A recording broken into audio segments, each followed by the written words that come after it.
Well, today we are ready to continue in our study of the book of Psalms, the second book of the Psalms, and ready to pick up where we left off last time in Psalm 52.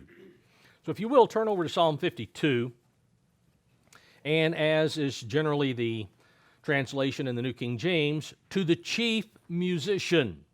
To the chief musician, a contemplation. Now, the word contemplation here in the New King James is from the Hebrew word maskil, M-A-S-K-I-L, maskil. It is a maskil or a contemplation of David when Doeg, the Edomite, went and told Saul and said to him, David is gone to the house of Ahimelech. Now, exactly why would this put here? What was this put here? Well, if we go back to 1 Samuel chapter 21 and find out when this occurred and what happened after Doeg told Saul about this situation, we'll understand when we get into the content of this particular psalm why this particular little tidbit was given us as far as the time frame of when it was originally written. But here in 1 Samuel 21, verse 1, it says, Now David came to Nob to Ahimelech the priest. Now, this was the time when David was fleeing from Saul, and he had come to Ahimelech the priest in order to receive some bread, something. And, of course, this was the time when Ahimelech said, the only thing I have is this old bread. You know, we've taken the showbread off, we've put new showbread on, and this is all we have. David says, we'll take it. Okay, so this was when David received the showbread from the high priest Ahimelech. Now, down in verse 7, it says, Now a certain man of the servants of Saul was there that day, detained before the Eternal, and his name was Doeg, an Edomite, the chief of the herdsmen who belonged to Saul. So, for whatever reason, we're not given a lot of detail here, just that he was there detained before the Eternal.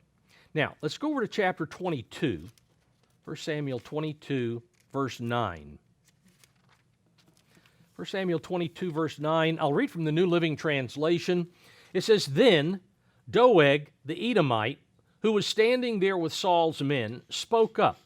When I was at Nob, he said, I saw the son of Jesse talking to the priest, Ahimelech, son of Ahitub. Ahimelech consulted the Eternal for him, that is for David.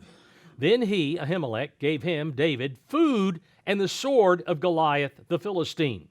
King Saul immediately sent for Ahimelech and all his family who served as priests at Nob.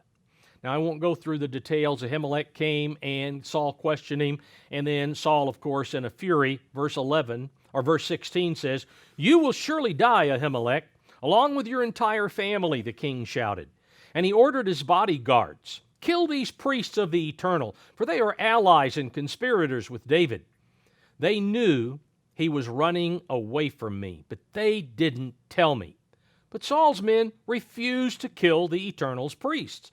Then the king said to Doeg, You do it. So Doeg, the Edomite, of course, probably a descendant of Amalek, turned on them and killed them that day. 85 priests in all, still wearing their priestly garments. Then he went to Nob, the town of the priests, and killed the priests' families, men and women, children and babies, and all the cattle, donkeys, sheep, and goats. This was Doeg. This was Hamas at that day and time. Okay, this is what happened. Doeg had no concern. He's a psychopathic. I mean, he just to kill all of these people mercilessly as he did. Anyway, that's the reason. It's because of what Doeg did. We need to keep that in mind. Now, again here, it says that this is a maskil of David. This psalm is the 6th of the 14 maskil psalms found in the 5 books of the Psalms. It is the first, this one is the first of a group of 4 that we'll cover today that share some of the same subjects. It's all about the same period of time, the time of the end. Now, we need to remember that a maskil psalm is to receive more scrutiny, more careful meditation than the average psalm, because a maskil contains deeper teaching, deeper meaning there's actually a second layer of revelation in addition to the surface teaching. For example, the surface teaching of this particular psalm focuses on the outcome of the wicked lives of the unrepentant and those whose consciences have been seared like that of Doeg, what the end is going to be for them. Yet the second layer applies prophetically to the beast at the time of the end, the beast who will have the same seared conscience as did Doeg. Now, we go on then. Why do you boast in evil? Or why do you boast of your evil? Tanakh translates, O mighty man, or the Complete Jewish Bible better brings out, you tyrant, same word in the Hebrew that we read about Nimrod, the Gabor, the tyrant that he was. So why do you boast of your evil, you tyrant? Now, that could be certainly said of Doeg because he bragged about all of the people he killed. But the beast is who this is focusing on in particular. The beast, remember, will give his mind over to Satan, the devil, who long ago boasted that he would rule over all of the angels and that he would be equal with God. That's back in Isaiah chapter 14. He made that boast. Being under Satan's influence will drive the beast to also boast that he has equality with God. We know that from 2 Thessalonians chapter 2, verses 3 and 4, as well as the first part of Ezekiel chapter 28. He will make the boast that he is God, that he's equal to God. And, of course, he will also deceive and commit horrifying evils on mankind at the close of the age. Let's go back to Isaiah chapter 10 and note this. Isaiah chapter 10, again, we've covered this before. This chapter is about the beast. It's about Babylon the Great and events at the close of the age. Here in verse 12 of Isaiah 10, again from the New Living Translation, it says, After the Eternal has used the king of Assyria, which again is the beast in this particular prophecy. When he has used the king of Assyria to accomplish his purposes on Mount Zion and in Jerusalem, he will turn against the king of Assyria and punish him. For he, the king of Assyria, the beast, is what? He is proud and arrogant. He's very boastful. In verse 13, the New English Translation has, For he says, the beast will say, By my strong hand I have accomplished this. By my strategy that I devised, I invaded the territory of nations, that is throughout the world, and looted their storehouses or looted their treasures, some translations have. Like a mighty conqueror, I brought down rulers, or the Complete Jewish Bible, I subjugated the inhabitants.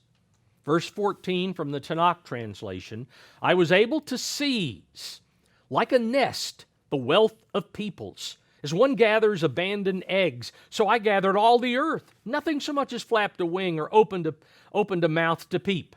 Notice what a boaster this particular individual will be, just like the devil. It's through his power, what he has done, and so forth and so on. In Daniel chapter 8, Daniel gives us more information about this boastful individual. Daniel chapter 8, verse 23.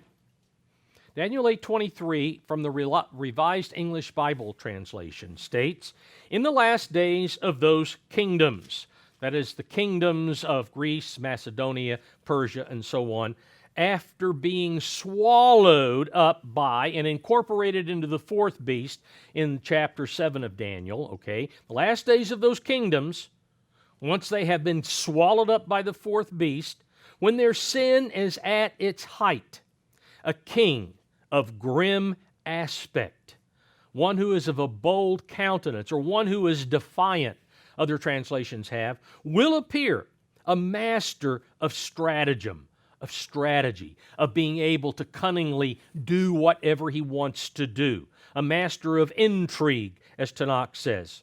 Going on in verse 24 of Daniel 8, the New International has, he will become very strong, but not by his own power. No, because he will be empowered by the devil himself. He will cause astounding devastation, will succeed in whatever he does. He'll have a lot to boast about. He will destroy the mighty men, or the mighty nations, other translations have, and the holy people. The beast, remember, will receive supernatural help, supernatural power from Satan. And he will also receive physical power and backing from 10 major rulers on earth, according to Revelation chapter 17. All right, we go back to Psalm 52, and picking up the last part of verse 1, it says, now, the last part of verse 1 is actually a parenthetical notation or insertion here. The goodness of God, or God's faithfulness, the Tanakh translates, God's faithfulness endures continually. God's faithfulness endures continually. Now, why is this parenthetical notation here? Because despite the power that the beast will receive from Satan the devil, and the boast that he makes because of that power, in reality, the beast will only be able to exercise the power within the limits, the power that he has within the limits of what God will allow him to have. God is still in charge. He's still in control, no matter how powerful the beast may get. God, who declares the end from the beginning, as we know from Isaiah chapter 46, he has declared through his prophets what he will allow Satan, the beast, and the false prophet to do, and what he, God, will do to them once they have finished their prophesied roles. God is always faithful to fulfill what he has decreed will be. Whatever is going to come, he tells us what it's going to be, and he's going to make sure it stays within the bounds of what he has prophesied. So again, we look at this, the goodness of God, or God's faithfulness, endures continually. Now, we move on to the discussion right before this parenthetical notation. Your tongue, tongue of the beast, your tongue devises destruction like a sharp razor, working deceitfully, or treacherously, some translations have. Being continually under the influence of the master deceiver, the beast will know exactly what to say and do in order to deceive and conquer the nations. He's going to know. In fact, back in Daniel chapter 8 again, Daniel 8, verse 25, the Revised English Bible has, by cunning and deceit, he will succeed in his designs. This is the beast. He will devise great schemes and wreak havoc on, or destroy, Tanakh simply has. He will destroy many when they least expect it. He will challenge even the Prince of Princes and be destroyed, but by no human hand. No, Christ is going to destroy him. Going on in Psalm 52, verse 3, you love evil more than good, lying rather than speaking righteousness. Selah. Verse 4, New Living Translation has, you love to destroy others with your words, you liar. Verse 4 from the New English Translation, you love to use all the words that destroy and the tongue that deceives. Now, these verses is just telling us that this is another outcome. This is another outcome of being influenced by Satan, the devil, the slanderer. Diabolos, remember, means slanderer. He's the father of lies. Back in John chapter 8. John 8, verse 44.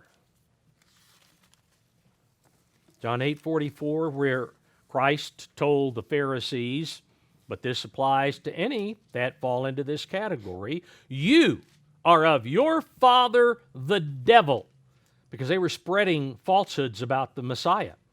You are of your father the devil. The desires of your father you want to do. You're not being forced into this. You want to do it. He was a murderer from the beginning and does not stand in the truth, because there is no truth in him. When he speaks a lie, he speaks from his own resources, for he is a liar and the father of it. And so the beast is going to be given over to Satan, the devil, and he will be a deceiver. He will be his father, if you will, just like the devil was the father of the Pharisees, the scribes, the priests who were defaming him. All right, back in Psalm 52 again, verse 5. Psalm 52:5, Tanakh translates, "So God will tear you down for good." This is what God is going to do to the beast. Once he's finished using it, God will tear you down for good. Will seize you, the complete Jewish Bible has, he will seize you and pluck you from your tent and root you out of the land of the living, or uproot you from the land of the living. Selah. The beast, who is the man doomed to destruction, mentioned back in 2 Thessalonians chapter 2, verse 3, he will be seized, that is, he'll be captured, and his physical life will be plucked from his tent. Remember, our bodies, these physical bodies, these are tents that we have according to 2 Corinthians chapter 5, verse 1. This is our physical abode as a tent because it's very temporary, very temporary. And so he will be plucked from his tent, which will be destroyed then. His life, his mortal body will be destroyed in the lake of fire by the immortal Messiah. Back in Revelation 19, we're told of this. Revelation 19, verse 19.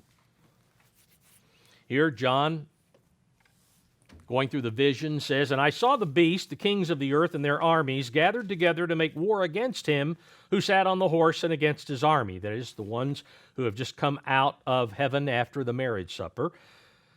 "Then the beast was captured, and with him the false prophet who worked signs in his presence, by which he deceived those who received the mark of the beast and those who worshipped his image. These two were cast alive into the lake of fire, burning with brimstone." So he will be seized, he'll be captured by the Messiah. No human hand, remember, Daniel chapter 8, verse 25, and he's going to be thrown into this fire and destroyed. Back in Psalm 52, verse 6. Psalm 52, verse 6, the complete Jewish Bible translates, "The righteous will see and be awestruck," or they will fear. They will see and fear. "They will jeer," or they will laugh. Word can mean rejoice, to make merry at him, crying or saying. New International in the verse 7, they will jeer, rejoice, whatever, celebrate at him, saying, "Here now is the man who did not make God his stronghold, but trusted in his great wealth and grew strong by destroying others." Or the King James, simply New King James, strong by his wickedness. Now, it says, "The righteous will see and be awestruck." Now, remember, the immortal bride of Christ will be clothed in righteousness. Okay? She is, his bride, the elect, she is the righteous here in verse 6. The righteous are those who are with the Messiah at this time when this particular event is fulfilled. And so the immortal bride of Christ, clothed in righteousness, will follow him out of heaven and witness firsthand. They're going to be right there and see the destruction of the beast. Then they will rejoice in celebration that his reign, the beast's reign of evil, has finally come to an end. Now, verse 8 of Psalm 52, Tanakh goes on, "But I am like a thriving olive tree," or like a green, the New King James says, or like a flourishing, the New English translation has. "I'm like a thriving, a green, or a flourishing olive tree in God's house. I trust in the faithfulness," or "I trust in the mercy," the New King James has, "of God forever and ever." Unlike the beast that we've just read about, who will have blasphemed God. He's going to blaspheme God. Remember Revelation 13 about verses 5 and 6? He blasphemes God and the tabernacle of God. And all of those in heaven, he blasphemes them. So unlike the beast who will have blasphemed God, and been destroyed by this point, as the previous verses here show, the righteous elect who have loved God and trusted themselves to Him will be like a green olive tree. That is, they will be living, immortal, fruitful members of the household of God. Whereas the beast is gone, never to return. Verse 9, the Revised English Bible goes on here. I shall praise you forever for what you have done, and glorify your name among your loyal servants or your saints, for that is good. Unlike the beast, who will have boasted of himself and his evil deeds, the immortal saints will continue humbly, focusing on God and praising God for all that He has done in carrying out His plan to expand His family. I'll praise you forever what you have done. Now, that brings us to Psalm 53. Psalm 53, verse 1, to the chief musician, set to Mahalath. Now, nobody really knows what Mahalath means, but it's speculated it was some type of an instrument, or it was a tune, or it was some kind of other kind of style of music, a little bit different from what's been before, because you don't find too many Mahalaths in the Psalms, but this was one of them. But at any rate, it was set to Mahalath, a contemplation, once again, a maskil of David. This psalm repeats most of Psalm 14 that is found in the first book of the Psalms. Okay? Both psalms were composed and placed in their respective positions in the first and in the second books of the Psalms by David. David made these decisions because both of them are Psalms of David. He simply took one and he made this one. He changed a little bit, very little bit, but it makes all the difference in the world as far as the focus. Now, despite being almost identical, only this psalm is designated as a maskil. Psalm 14 is not a maskil, not designated as a maskil. This one is. And it's linked, again, to a mahalath. 14 is not.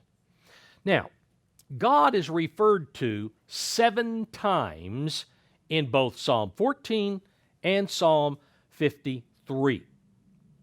He is called YHWH 4 times in Psalm 14. He is called Elohim 3 times, so 4 and 3 in Psalm 14. God is always designated by the name Elohim in Psalm 53. Never do we have a YHWH in Psalm 53. Now, we go on. The fool has said in his heart, there is no God. They are corrupt and have done abominable iniquity. There is none who does good or does what is right, the New English Translation has. Now, the Apostle Paul alluded to this verse and the next 2 verses here in this psalm, discussing the universal state of unrighteousness among all of mankind. The major reason for that denial of God, or their unrighteousness, is their denial of God. Either total unbelief in God, there is simply no God, or they are imagining a supreme being that is counter to what God reveals about Himself. Like Paul talks about in 2 Corinthians 11 about another Jesus, another gospel, remember? Another spirit. Well, they use the same terminology, but they're not talking about the same God. A God that requires obedience to all 10 of the commandments, okay, in the mind as well as in action. Romans, let's go back and read this. Romans 3 and verse 10. Romans 3, verse 10. Paul simply says, as it is written. Now he's referring back to Psalm 14, Psalm 53. I mean, this is in both of them. So he's referring back to them, but he's not quoting them exactly, but he's referring to them and giving us the essence. As it is written, there is none righteous, no, not one. There is none who understands. There is none who seeks after God. They have all gone out of the way. They have together become unprofitable. There is none who does good, no, not one. Now, that's what Paul writes in Romans 3, verses 10 through 12. We find here some of that is in verse 1. We go on in Psalm 53 to verse 2, and we're going to see here in 2 and 3 that some of that same, what Paul writes, is included in these two. Because verse 2 says, God looks down from heaven upon the children of men, or upon mankind, some translations have, to see if there are any who understand, who seek God. So God is looking. Is there anybody on their own volition that's doing this? Now, David used YHWH rather than Elohim in Psalm 14 at the beginning of this parallel verse. You know, God appears at the first of this verse and God appears at the end. Only the first is at YHWH in Psalm 14. It's still Elohim, just like it is here in Psalm 14 at the end. Okay. Now, after the commission of the first human sin by Adam and Eve, God severed them and all of their descendants from any access whatsoever to the tree of life. You know, we're told that at the conclusion of Genesis chapter 3. Cuts them off. You know, and he puts angel there, cherubim, with swords to make sure nobody comes back into the garden. Okay? Trees off limits now. You had access to it. You had the right to it. But now you no longer have a right to it. It's a privilege that God can extend, but God does not give to just anybody. This means that none of the descendants of Adam and Eve can understand and seek the true God until He intervenes and opens their mind to the understanding of the truth, leads them with that truth to repentance, and provides them His Spirit, thereby making them right with Him. That is, they then have the righteousness of Messiah that is transmitted to them. In verse 3, Psalm 53, verse 3, says, every one of them has turned aside. Every one of them has turned aside. They have together become corrupt. There is none who does good, no, not one. Again, this is we'll find some of this in what we just read in Romans chapter 3, verses 10 through 12. Since Adam surrendered the dominion of the earth to Satan, who again, Revelation chapter 12, verse 7, deceives the whole world. Because of that, every one of his descendants, every one of Adam's descendants, has been born into a state of deception, and in that state are enticed to disobey God.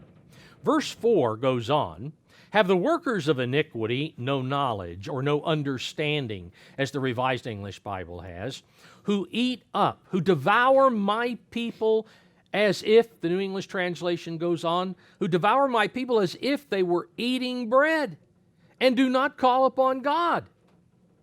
David again uses YHWH rather than Elohim in the parallel verse found in Psalm 14.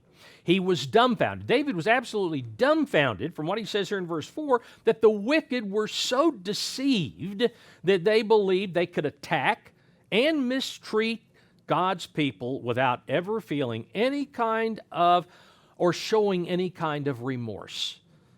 Simply couldn't believe it. And that after doing so, after being that belligerent, that they would never suffer, thinking they would never suffer any retribution from God for what they've done to His people. This verse, verse 4, reflects the attitude of the beast after God uses him to punish the descendants of Judah at the close of the age. That's what this verse is about. Because let's go back to Isaiah chapter 10, and let's see exactly what was going on here. Isaiah chapter 10, and we will begin in verse 5. Isaiah 10:5. Woe to Assyria, or O Assyrian. The King James better brings this out. O Assyrian. This is the beast. The whole prophecy in chapter 10 is about the end time. O Assyrian, the rod of my anger, and the staff in whose hand is my indignation. I will send him against an hypocritical, King James properly translates, I will send him against a hypocritical nation and against the people of my wrath. I will give him charge to seize the spoil, to take the prey, and to tread them down like the mire of the streets.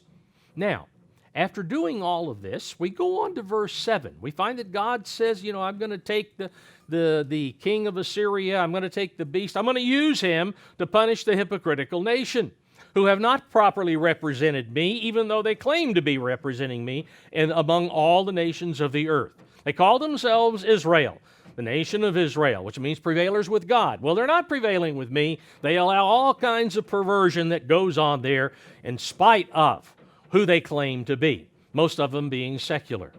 We go on in verse 7, the New Living Translation, after God says he's going to use the beast to punish the hypocritical nation. Verse 7 from the New Living Translation, but the king of Assyria, this is the beast, the king of Assyria will not understand. He won't understand that he is my tool. He's going to be oblivious to the fact that he is doing something for me, something I want done, God says. His mind does not work that way because he, of course, as we've seen, is a boaster. He is above all else. And so what is he? How can he attribute that he's doing something for God? No, he's not going to do that. His mind does not work that way. His plan is simply to destroy, to cut down nation after nation. All right, let's go back to Psalm 53. Psalm 53 and verse 5. The New Revised Standard has, there they shall be in great terror, in terror such as has not been. Or the Complete Jewish Bible, even though now they are not afraid. There they shall be in great terror, even though now they are not afraid. For God will scatter the bones of the ungodly. Tanakh simply says, your besiegers.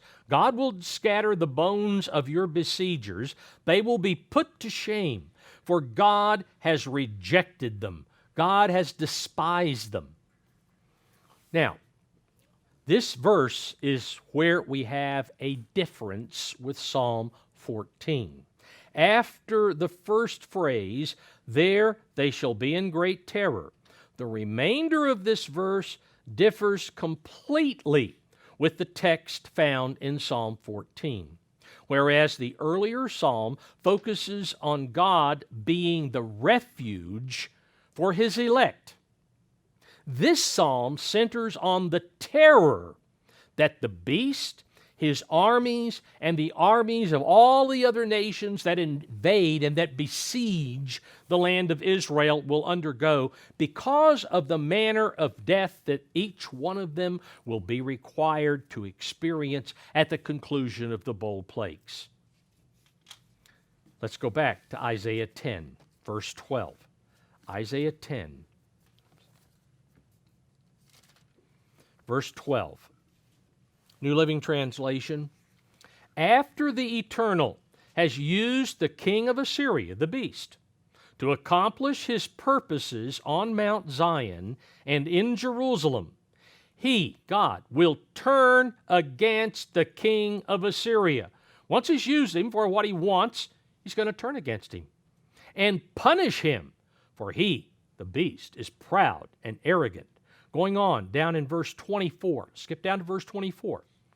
I'll read from the New International.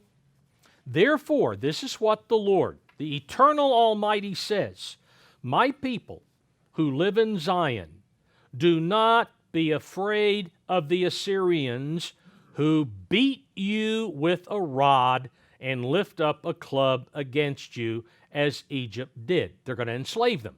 That's what this means. Go back to Joel chapter 3. Joel tells us the same thing.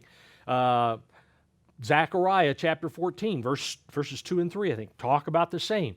So some of them are going to be sent out of the land into exile, but they're going to be slaves. And so you're going to be enslaved, is what he's telling them. Okay? This, again, is for the end time, as did Egypt. Going on in verse 25, very soon my anger against you, that is against the Jews, will end, and my wrath will be directed to those of the beast power of Babylon the Great. My wrath will be directed to their destruction. Hence the reason for such terror as they've never known before. Now, Zechariah 14, let's go back to Zechariah 14 and see why there is such terror. Zechariah 14, and let's go down to verse 12. Zechariah 14, verse 12. And this shall be the plague. Zechariah 14, 12. And this shall be the plague with which the Eternal will strike all the people who fought against Jerusalem, the besiegers of Jerusalem, remember. Their flesh shall dissolve while they stand on their feet. Their eyes shall dissolve in their sockets, and their tongue shall dissolve in their mouths. It shall come to pass in that day that a great panic from the Eternal will be among them. Everyone will seize the hand of his neighbor and raise his hand against his neighbor's hand. So great panic. We find, flesh dissolving, eyes, etc., tongues dissolving out of their mouths. Yes, there will be great terror. For God, it says again here in verse 5, in Psalm 53, will scatter the bones. They're going to all be killed. They're all going to be destroyed. And so there will be terror when God finally takes care of putting down the beast and all who are associated with him, with his mark, with the name, and so forth and so on. All right, back in Psalm 53. Psalm 53, verse 6. Psalm 53, verse 6. Oh, that the salvation of Israel would come out of Zion, when God brings back the captivity of his people, which is a very poor translation. When God restores his people would be better. The New Living Translation, several others. When God restores his people. That is, he restores them from exile. He restores them from exile. Let Jacob rejoice and Israel be glad. Now, this can also be, again, bringing back the captivity of the Jews who at the end are enslaved by the beast. But the primary focus is on restoring all of Israel, not just Judah, because it says, let Jacob rejoice and Israel be glad, because this is all of the tribes. Now, the parallel verse in Psalm 14 uses YHWH twice instead of Elohim. You'll find it there in both places where it says, when it mentions God here, that it is Elohim. It's YHWH instead of Elohim. So immediately after the Savior, from this verse, once he destroys all of the armies that oppose him, when he leads his army of immortal saints out of heaven, he will begin the process, once that is over and done with, of gathering the descendants of the tribes of Israel and bringing them back to and planting them in the land of Israel, ending their prophesied exile. Now again, we need to remember, when did David write this? He was inspired to compose this psalm 400 years before they ever went into exile? 500 years before they went into exile? So how can this be? How can he talk about something because God inspired him to write it? That's why.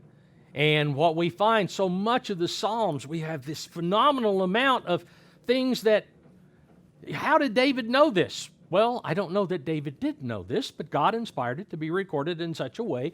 And then later on, he gave more information to the prophets to fill out, to flesh out what David was given. And so that we have the complete picture now pretty much when we get to what John was given in the vision there in the book of Revelation.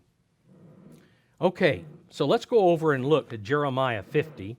Jeremiah 50 and verse 18. Jeremiah 50, verse 18. Okay, verse 18 has, "Therefore, thus says the Eternal of hosts, the God of Israel, Behold, I will punish the king of Babylon and his land as I have punished the king of Assyria. But I will bring back Israel to his home." So there's the restoration that's mentioned in this last verse of Psalm 53. Also, we could go to Ezekiel 37 and verse 21. Ezekiel 37, verse 21. "Then say to them, Thus says the Lord God, Surely I will take the children of Israel from among the nations, wherever they have gone, and will gather them from every side and bring them into their own land, and I will make them one nation in the land on the mountains of Israel."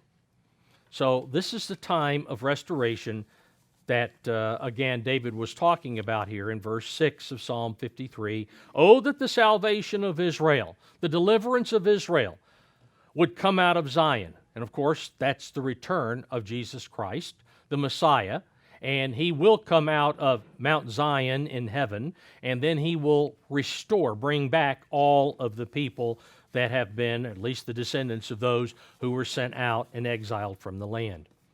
All right, now we're back to Psalm 54. Psalm 54 and verse 1. Psalm 54, verse 1. "To the chief musician, with stringed instruments, a contemplation," once again, Hebrew, maskil, the maskil. This is the third of the four that are all connected. "A maskil of David, when the Ziphites went and said to Saul, Is David not hiding among us?" The New American Standard has. "Is David not hiding among us?" David composed this psalm. Let's turn back to 1 Samuel 23. 1 Samuel 23. But David composed this psalm during the time when Saul was absolutely obsessed in finding him and killing him, and when the men from the town of Ziph, which was a town located about 5 miles southeast of Hebron, which was, the major city in the south, when he promised Saul, they promised Saul that they would catch David and deliver David into his hands. Here in 1 Samuel 23, verse 19. 1 Samuel 23, 19. I'll read from the New Living. "But now the men of Ziph went to Saul in Gibeah and betrayed David to him. 'We know where David is hiding,' they said. 'He is in the strongholds of Horish on the hill of Hachilah, which is the southern part of Jeshimon. Come down whenever you're ready, O king, and we will catch him and hand him over to you.'" So here they were, betraying David. This psalm, Psalm 54, focuses on God faithfully responding to the prayers of his saints at the close of the age. Who, like David, will seek to be hidden from danger and certain death. That's what David was doing. He was running around, throughout. It was heavily forested then. That whole area under heavy forests. Remember when Israel went in, well, we don't want to have to get up there and cut all those trees. Okay, but then the Ottoman Turks were smart enough to say, you know what, we're going to tax the land on how many trees you have. And so the Arabs went in and cut every one of them down. That's the reason Israel looks like it does. I mean, Mark Twain goes and says, this is nothing but desolation. Well, yeah, because the stupid Arabs cut all the trees down. But back then it was heavily forested. So David's running through the forest like Robin Hood or whatever, and Saul is chasing him. Here, there, and wherever, they're running through the forest. But eventually, David had to go back around from where Masada is now. Masada wasn't there then, at least not what was built up by Herod, long before Herod. But, he then got into the hills up in Gedi, where all of the caves are it's just to the east of Masada, in that general vicinity. But at any rate, David is trying not to get killed by Saul. So he was in hiding. He needed to stay hidden in order to save his life. All right? So that's what's going on. In Zephaniah chapter 2, we find that God's elect at the end, God's people then are told that there's certain things they need to do because they need to be hidden. They need to be hidden in what is to come. Zephaniah chapter 2, verse 3.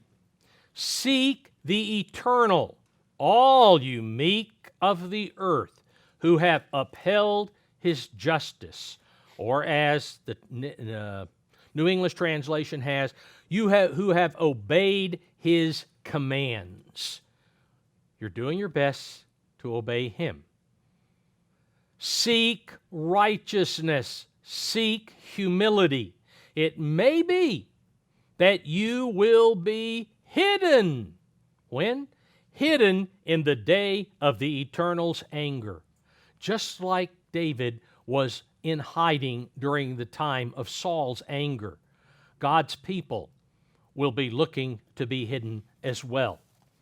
And so this psalm focuses on God faithfully responding to the prayers of his saints at the close of the age, which is in keeping with Zephaniah 2, verse 3.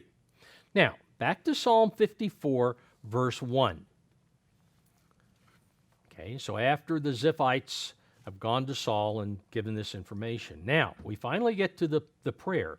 Save me, O God, by your name, and vindicate, or defend, other translations would have, and defend me by your strength, or by your power, Tanakh has.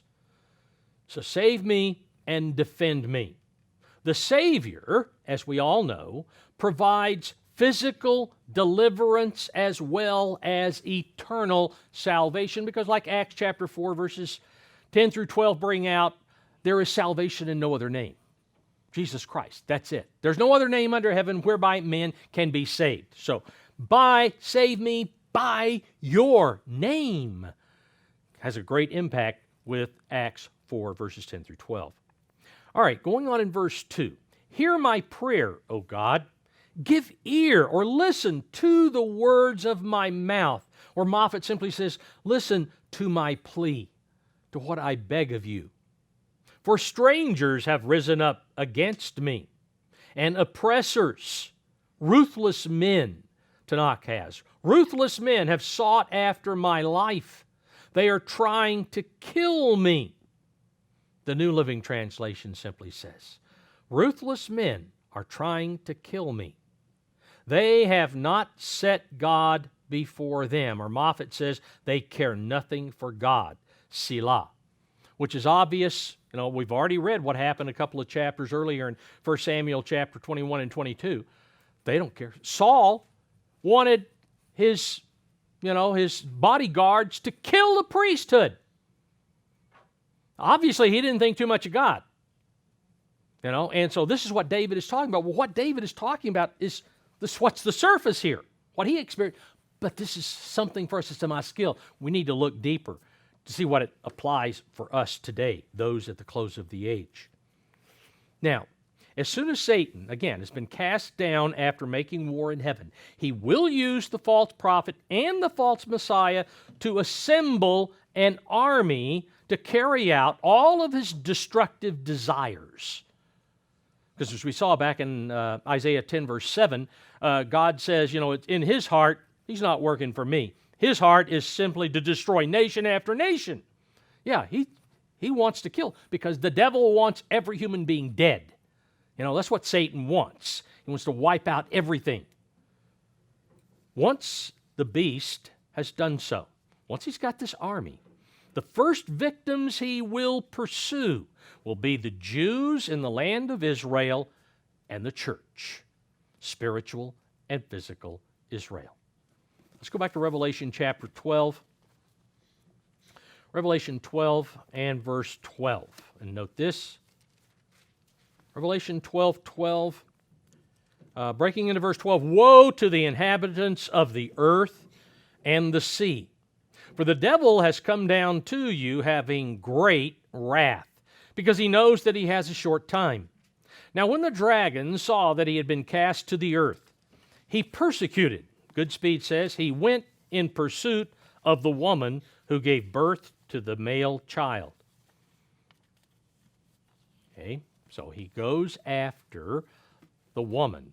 Now, as we've covered many times in Revelation chapter 12, the woman initially is the physical woman of the Old Testament church or Judah, spiritual or physical Judah. But the woman transforms as we go through the remainder of this chapter, and the woman now is a reference to spiritual Israel, the church. So this applies to both.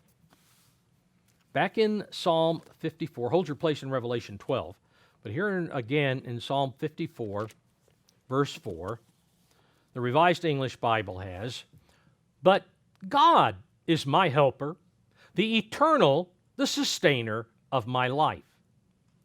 God will provide his elect with the means to escape Satan's pursuit." God is my helper. That's what verses 2, 3, and 4 are bringing out here. You know, they're going to, the God's chosen are going to be pursued, but God is going to help them. God is going to help them. He's the sustainer. Okay, hold your place in Psalm 54. Let's go back to Revelation 12, verse 14.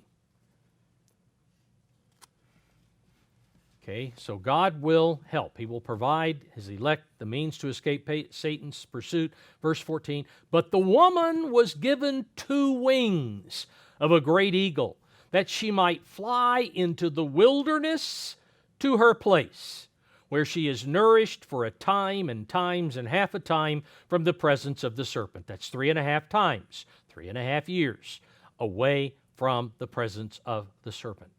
All right, hold your place. Psalm 54 again, verse 5. Psalm 54, verse 5. New Revised Standard translates, He, that is God, will repay my enemies for their evil. In your faithfulness, put an end to them, is the request of God's people. In your faithfulness, God, put an end to them. Satan will attempt to destroy the elect, either during their travel to the place of refuge or after they arrive in the place of refuge. One or the other. It's not clear from what we read in Revelation, back here in chapter 12, verse 15, but we find that the beast will try to accomplish the destruction of the elect by using either a literal flood of water, literally water, or a large detachment of troops from his army that can be symbolized by water. Because water symbolizes peoples and nations and whatever, so it could be either one. But let's note here in Revelation 12, verse 15. So the serpent spewed water out of his mouth like a flood after the woman, that he might cause her to be carried away by the flood. That is, when she goes to her place. She's either in transit to the place or she is in the place, but again, it doesn't make it completely clear here. It seems that she is pursued once she leaves the area to get away from Jerusalem. But we know that the attempt of the beast will fail, because God, again, as verse 4 shows here, God is the helper. Psalm 54, verse 4, God is the helper of his people. As he did when he destroyed Korah, as well as all of the men who allied themselves with Korah back in Numbers 16, God will again, he will cause the earth to open up and to swallow all of the literal water, or, if it's symbolic, all of the symbolic water of military might or whatever that goes in pursuit of the woman and threatens the survival of the elect. He's going to destroy them one way or the other. Then we find here in verse 16 of Revelation 12, "But the earth helped the woman, and the earth opened its mouth and swallowed up the flood which the dragon had spewed out of his mouth." So there it is. God will help. And of course, He will repay my enemies for their evil. This gets into Revelation chapter 6 and the souls under the altar, and how those who have been martyred cry out to God, "How long until you finally take care of avenging our deaths?" Okay? That also ties into the meaning of He will repay my enemies for their evil. All right, let's go back to Psalm 54 and pick up in verse 6. Psalm 54, verse 6. I'll read this from Tanakh, the Tanakh translation. "Then I will offer you a free will offering. I will praise your name, Eternal, for it is good. For it has saved me from my foes," or the New International, "For you have saved me from my foes, and let me gaze triumphant on my enemies." The enemies of the elect certainly refer to Satan, who will attempt to destroy them with either literal or symbolic water, or to the large group of people symbolized by the flood water, and enemies could even be extended to the armies that will ultimately be destroyed by the Messiah at the conclusion of the outpouring of the bowl plagues. God promises to protect His faithful elect throughout the entire time of trouble, leading up to the time of the first resurrection. He makes that promise. That's here in Psalm, by the way, the Psalms, in Psalm 91. Turn over here to Psalm 91, verse 7. Psalm 91, 7 from the Tanakh translation. "1,000 may fall at your left side, 10,000 at your right, but it shall not reach you. You will see it with your eyes. You will witness the punishment of the wicked.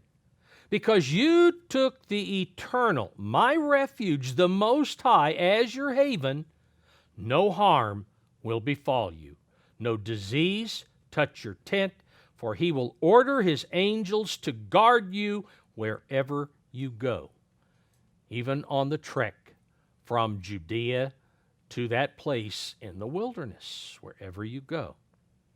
So there's the promise of God. Now, let's go to Psalm 55, our fourth of these maskils. Psalm 54, verse 1. "To the chief musician with stringed instruments, a contemplation, a maskil of David." Now, Psalm 54 that we just covered is actually a synopsis of the primary thrust of Psalm 55. We're given kind of a preview of Psalm 55 with Psalm 54, because this focuses on conditions faced by the elect after Satan is cast down at the close of the age. Psalm 55 focuses strictly upon that. Verse 1 goes on, "Give ear to my prayer, O God, and do not hide yourself from my supplication," or do not ignore my plea, Tanakh says. Verse 2 from the New Living, "Please listen and answer me, for I am overwhelmed by my troubles." Verse 3 from the New English Translation, "Because of what the enemy says, and because of how the wicked pressure me, for they hurl trouble down upon me and angrily attack me."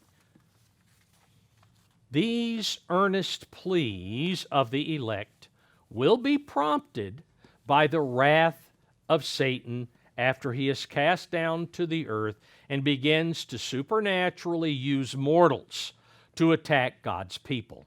Again, we just covered that in Psalm 54, going back to Revelation 12, verses 12 and 13. Verse 4 goes on here in Psalm 55, "My heart is severely pained." New English Translation, "My heart beats violently." The New American Standard, "My heart is in anguish within me, and the terrors of death have fallen upon me. Fearfulness and trembling have come upon me, and horror has overwhelmed me." The intensity of the elect's prayers for God's protection will increase as these two verses bring out with the appearance of the false prophet and then the false Messiah, because the elect are very well aware that they will shortly become one of Satan's primary targets. And yes, the heart will beat faster. Yes, a lot of anxiousness, not fear necessarily. There is a certain fear, but it's finally here. And so there's going to be a lot of AFib going on, in all likelihood, when all of a sudden there's a guy calling fire down from heaven. It's going to be scary. And that's what this is telling us. It's going to be scary. You know, back in Luke, hold your place here, but in Luke 21, don't forget the caution because of this. What Jesus tells us, what the Messiah tells us about what's expected of us right now, what we need to be doing, knowing that this is in the offing. He says, Luke 21, verse 36, watch therefore.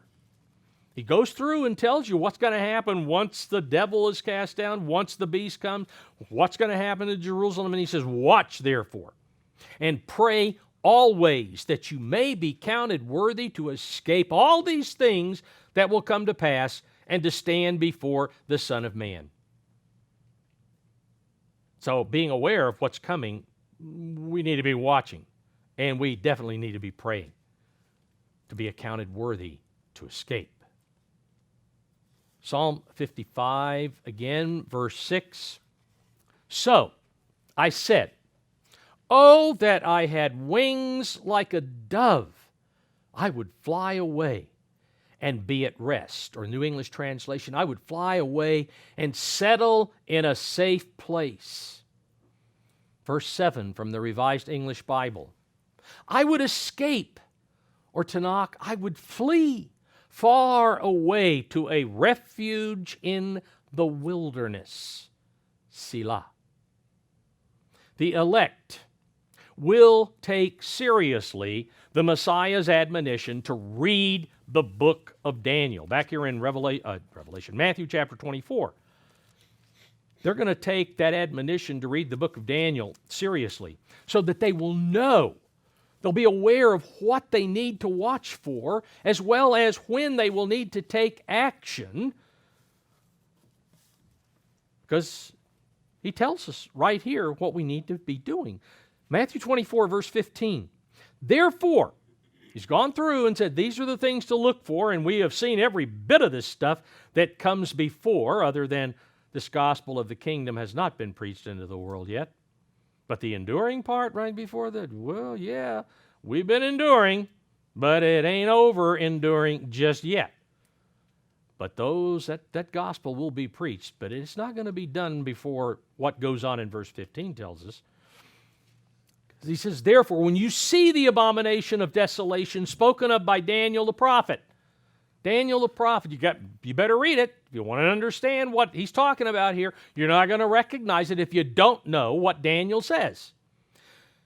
Standing, when you see that abomination, standing in the holy place, whoever reads, let him understand. If you read it, you better understand it. And you're not going to understand it if you don't know what Daniel says. It's an important book, very critical. Then let those who are in Judea flee to the mountains. Well, David's already told us something about that back there in Psalm 55, 6, and 7, about flying off to a place in the wilderness of all things. In Revelation chapter 12, verse 14, we just covered it a little bit ago. To the woman was given 2 wings of a great eagle. You know, she's given wings that she might fly into the wilderness, into her place. Again, Psalm 55, 7, fly away to a refuge in the wilderness. That's her place. That's where she is to go, where she'll be nourished apart from or away from the presence of the devil for 3.5 years. Psalm 55, again, and verse 8. Psalm 55 and verse 8. New American Standard translates, I would hasten to my place of refuge. Or the New King James simply says, I would hasten my escape.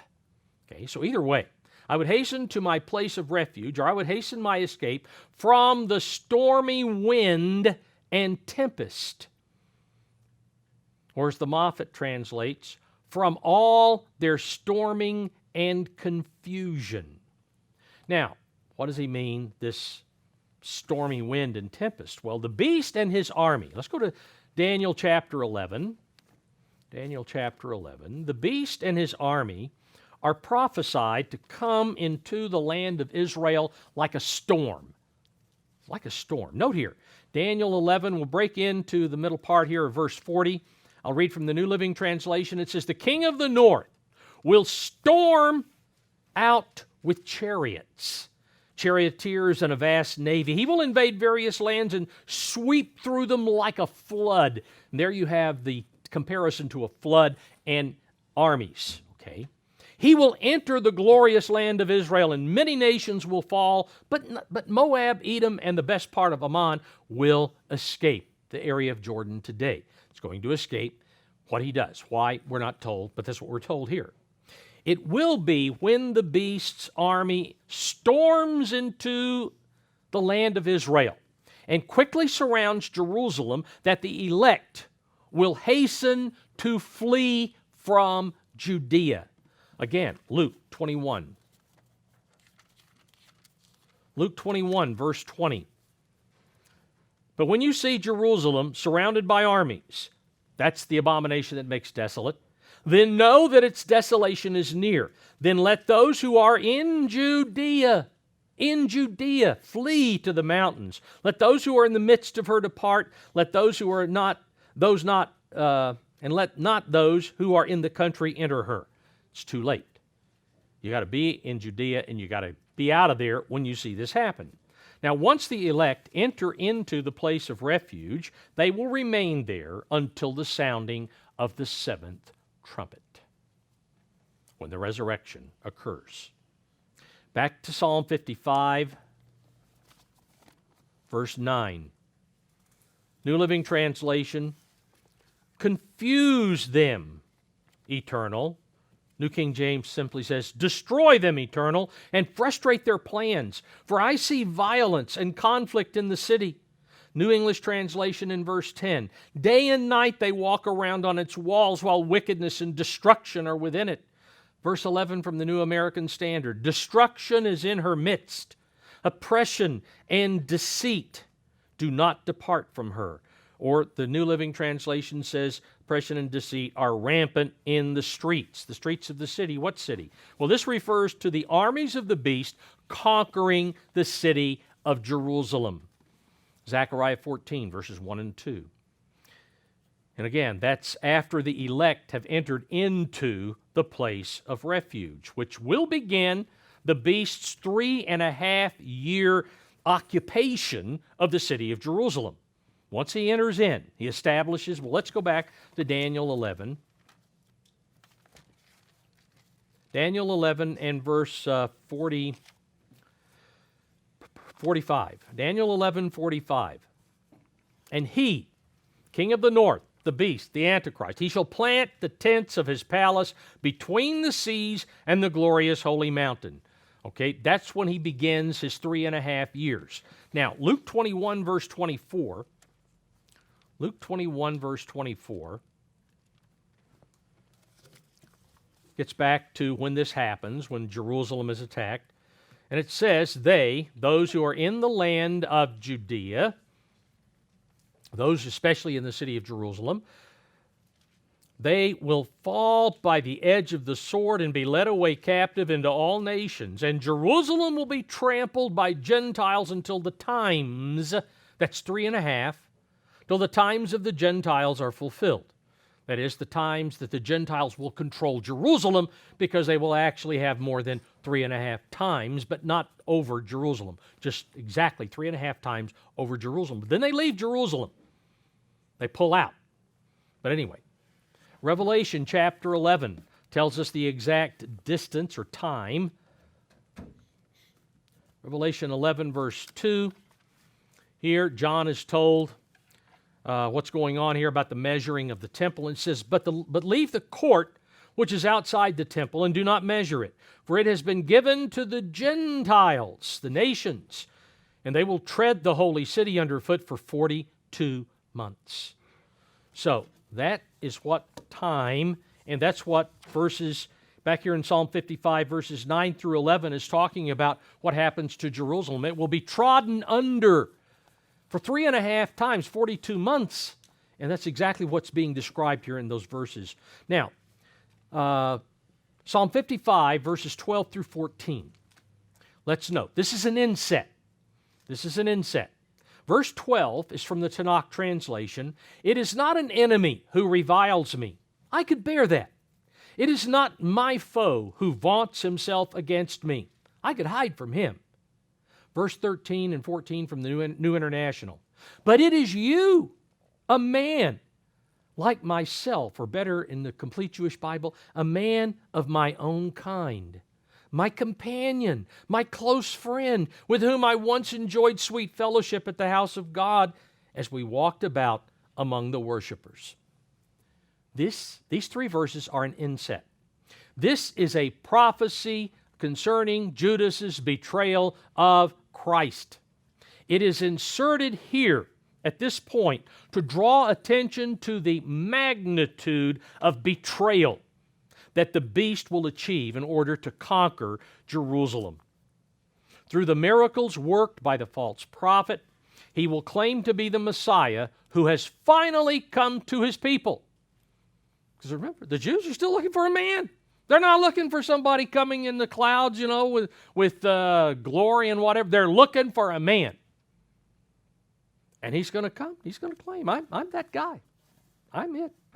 Then after pretending for 30 days, from the time he sets up at the 1290, for 30 days he's pretending to be the Prince of Peace. Isaiah 9, verse 6, one of his titles, the Prince of Peace. He will then, after 30 days, order his army to attack and subjugate the city, after which begins his 3.5-year reign from Jerusalem itself. So that's the reason this is here. It makes no sense to put this prophecy here other than to understand the magnitude of deceit and betrayal. Because this guy, everything you read about him, he's so slick. Make people believe anything. He does, and he will. All right, Psalm 55, verse 15, New Living Translation. Let death stalk or seize, the New King James has. Let death seize my enemies. Let the grave swallow them alive, for evil makes its home within them. The enemies of the elect are the ones who will be used by Satan the devil to turn the nations against God's people during the reign of the beast. They will also be the ones who will refuse to repent during the trumpet plagues, and who will fight against the Messiah and his saints at the conclusion of the bowl plagues. These are all enemies of God's people. And those enemies will be swallowed alive by the grave. Because what it says here, let the grave swallow them alive. And it will do so because their bodies will decompose while they stand as they attempt to fight against Jesus Christ. As we saw earlier here in Zechariah chapter 14, verse 12. Zechariah 14, verse 12. And this shall be the plague with which the Eternal will strike all the people who fought against Jerusalem. Their flesh shall dissolve. It's going to melt. Okay? It's going to melt away while they stand on their feet. Their eyes will dissolve in their sockets. Their tongue shall dissolve in their mouths. There's going to be nothing but bones left. So, in a sense, yes, the grave will swallow them alive, because while they stand, the goo is going to run down, the blood, and of course the blood is going to rise, but the ground is going to soak that blood up. And that's what this is talking about. Back to Psalm 55 again, verse 16. As for me, I will call upon God, and the Eternal shall save me. Evening and morning and at noon I will pray and cry aloud, and he shall hear my voice. David's prayer routine was followed by Daniel centuries later. Let's turn over to Daniel chapter 6. Daniel 6 and verse 10. Daniel 6, verse 10. Now, when Daniel knew that the writing was signed, remember, nobody could pray, Daniel's enemies, anybody prays to anybody other than the king, et cetera, was going to be put to death. Well, he knew the writing was signed. He went home, didn't matter to him. And in his upper room, with his windows open toward Jerusalem, he knelt down on his knees 3 times that day and prayed and gave thanks before his God, as was his custom since early days. That's the way he did it. It didn't matter, because it's like we find back in the book of Acts, we must obey God rather than men. If it's conflict, then we've got to do it God's way and trust Him to protect us, to help us. The elect know the importance of being continually focused on God because they rely on Him to watch over them, to save them from their enemies, and to guide them with His Spirit in order to accomplish that transformation of mind that is necessary for receiving the gift of eternal life. The mind has to be transformed, and it takes contact with God. Certainly, we have the Luke chapter 18, verse 1, where we have the parable of the unjust judge, where Jesus gave the parable about the fact that men ought always to pray and not get weary doing so, because eventually God will intervene for those who cry out to Him day and night, evening and morning and noon, if you will. And then, of course, we have the requirement to pray without ceasing. All right, back in, Psalm 55:18, New English Translation. He will rescue me and protect me from those who attack me, even though they greatly outnumber me. Having already addressed being granted safety in the place of refuge in verses 1 through 8 here, the elect now reveal that it was putting all their trust in God, which included believing and acting on what He has revealed about the place of refuge through His prophets and apostles. That's what made their protection possible. Without reading and believing what was written, would not happen. Verse 19, the Complete Jewish Bible, God will hear and will humble them, or will afflict them. Yes, He who has sat on His throne from the start, Selah, for they never change and they don't fear God. God will hear all of the blasphemies of the beast who will be allowed to attack the elect. Revelation 13, verse 6 is where it talks about the beast opening his mouth in blasphemy and blaspheming God's name, the tabernacle, and everybody in heaven. When the time that God has allotted for the beast to wield power comes to an end, when it finally comes to an end, both the beast and the false prophet will be humbled in death, as we saw earlier in Revelation 19, verse 20, where they're taken by Christ, cast alive into a lake of fire. In verse 20 of Psalm 55, he, that is the beast, has put forth his hands against those who were at peace. That is, he has attacked. Complete Jewish Bible. He's attacked those who were at peace with him. He has broken his covenant. The words of his mouth were smoother than butter, but war was in his heart. His words were softer or more soothing than oil, yet they were drawn swords. These verses again indicate the beast will be both a deceiver and a betrayer. As Daniel 8:25, we've covered a couple of times already, where it says there, he will be a master of deception. He'll become arrogant, and he will destroy many without warning. That is, he will betray them. They're going to think he's okay, he's with them, but no, he's going to betray them, just like Hitler did Russia. Verse 22, cast your burden on the Eternal, and He shall sustain you. He shall never permit the righteous to be moved.